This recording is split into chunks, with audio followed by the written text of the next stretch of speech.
ان کے دور ہی میں الحمدللہ جسے پنجابی میں کہتے ہیں بوٹے پہ بوٹا لگتا ہے، تو مالک نے انہی کے دور میں ہمیں ایک اور عظیم شخصیت، عالم، باعمل، اخوت، محبت، بھائی چارے اور حق سچ کی بات کرنے والے ہمیں دیے، جن کا نام میری مراد مرزا محمد علی آف جہلم ہے۔ کیڑی جتنا دل ہے۔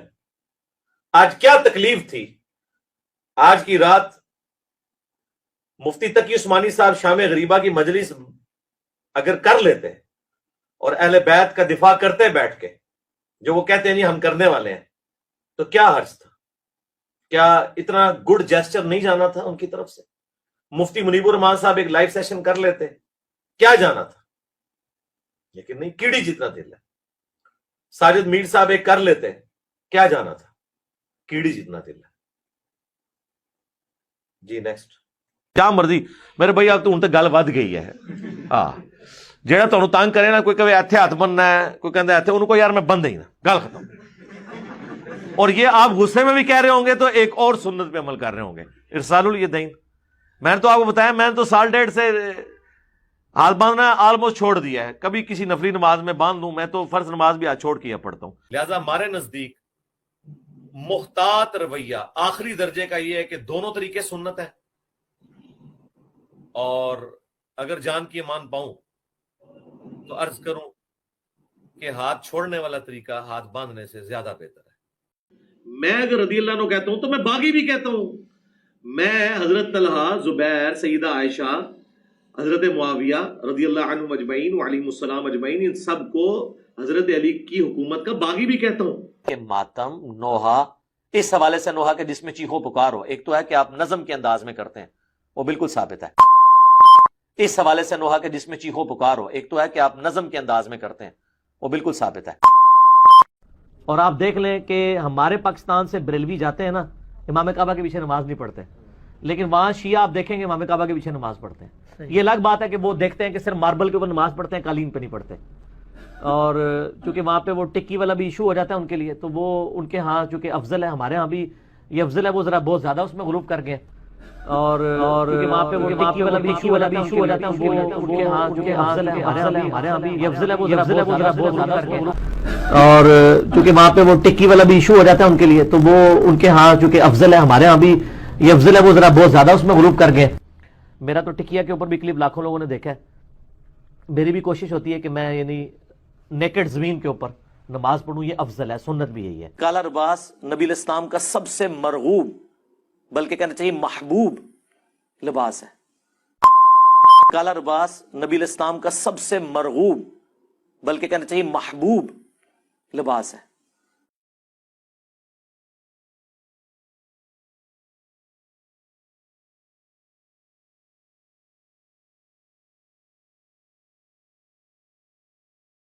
میرے بھائی اب تو ہن تے گل ود گئی ہے۔ ہاں جیڑا تانوں تنگ کرے نا، کوئی کہے ایتھے ہاتھ بننا ہے، کوئی کہندا ایتھے، انہوں کو یار میں بند ہی نا، گل ختم۔ اور یہ آپ غصے میں بھی کہہ رہے ہوں گے تو ایک اور سنت پہ عمل کر رہے ہوں گے، ارسال الیدین۔ میں نے تو آپ کو بتایا، میں نے تو سال ڈیڑھ سے ہاتھ باندھنا آلموسٹ چھوڑ دیا ہے، کبھی کسی نفلی نماز میں باندھ دوں، میں تو فرض نماز بھی آج چھوڑ کے پڑھتا ہوں۔ لہذا ہمارے نزدیک محتاط رویہ آخری درجے کا یہ ہے کہ دونوں طریقے سنت ہے، اور اگر جان کی امان پاؤں تو عرض کروں کہ ہاتھ چھوڑنے والا طریقہ ہاتھ باندھنے سے زیادہ بہتر ہے۔ اب اگر کسی کے پاؤں پہلے ہی دھلے ہوئے ہیں اور اسے وضو کرنا پڑتا ہے اور کوئی گرد وغیرہ نہیں لگی ہوئی، گھر میں بیٹھا ہوا ہے اور وہ مسح کر لیتا ہے، تو کوئی حرج نہیں اس میں، کہ اگر ہم ریشو کیلکولیٹ کریں تو 60% شیعہ کے حق میں پلڑا مضبوط ہے اور 40% اہل سنت کے حق میں، یا 30% کہہ لیں اہل سنت کے حق میں اور 70% شیعہ کے حق میں۔ اہل تشیع کہتے ہیں وہ غار میں چھپے ہوئے ہیں، ظاہر ہوں گے، اہل سنت کہتے ہیں پیدا ہوں گے۔ اس جھگڑے کو رہنے دیں، اس جھگڑے سے بالا تر ہو کر امام مہدی کے اوپر بات ہونی چاہیے کہ ان کے اوپر ہمارا اتفاق ہے کہ آخر میں ایک خلافت علی منہاج النبوہ آنی ہے۔ اگر اصحاب کہف کو اللہ تعالیٰ 300 سال تک سلا سکتا ہے، امام محمد مہدی بھی اگر پیدا ہوئے اور کسی غار میں ہے تو کوئی فرق نہیں پڑتا، اللہ تعالیٰ کی قدرت سے کوئی بعیض نہیں ہے۔ اگر کوئی وہ بھی ماننا چاہتا ہے، یہ کوئی کفر اسلام کا مسئلہ نہیں ہے۔ کیا گھر میں علم لگانا جائز ہے؟ اور اگر علم میں صرف سلام یا حسین لکھا ہوا ہو اور عقیدہ بھی وہ والا نہیں ہو تو جائز ہے؟ کائنڈلی آنسر می۔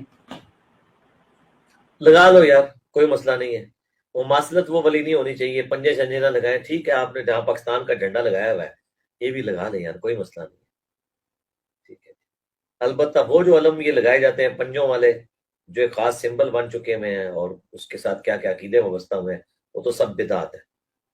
ٹھیک ہے، تو سلام یا حسین نہ صرف لکھیں، میری مانے تو آپ اس پہ سلام یا رسول بھی لکھیں، سلام یا علی بھی لکھیں، حسن بھی لکھیں، فاطمہ بھی لکھیں، ساروں کے نام لکھیں نا. نیکسٹ سوال حماد صاحب کی طرف سے ہے، ہم سید ستہ کو حجت اس لیے مانتے ہیں کیونکہ ہم سنی گھر میں پیدا ہوئے، کیا اصول کافی مستند کتاب نہیں ہے؟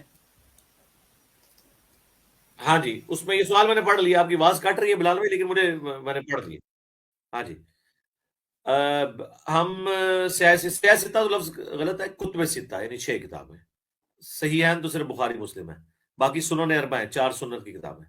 ہم سنی گھرانے میں پیدا ہوئے، کیا اصول الکافی مستند کتاب نہیں؟ تو مانے اصول الکافی کو، ہمیں تو کوئی اعتراض نہیں ہے. ہمیں مسئلہ یہ ہے کہ عقیدے کی بنیادی کتاب قرآن ہے، قرآن کے بعد سنت کی طرف آئے، اور کوئی عقیدہ ہمیں مجبور نہیں کرتا کہ ہم یعنی قرآن کے خلاف رکھ لیں کسی سنت یا حدیث کی بنیاد کے اوپر. بلکہ اصول الکافی کے تو مقدمے میں امام جعفر علیہ السلام کا قول موجود ہے کہ ہمارا بھی کوئی قول تمہیں پہنچے جو قرآن کے خلاف ہو تو اسے چھوڑ دو.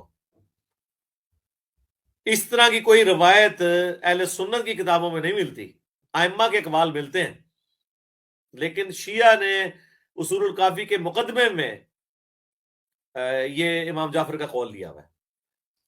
تو عقیدوں کی بنیاد یہ ہے. باقی ٹھیک ہے، آپ مانیں اصول الکافی سے بھی لیں چیزیں جو قرآن کے مطابق ہے، وہ آپ لیں.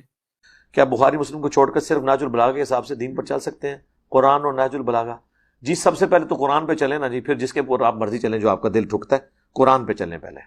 حسين أقدس عشيق خلص يطين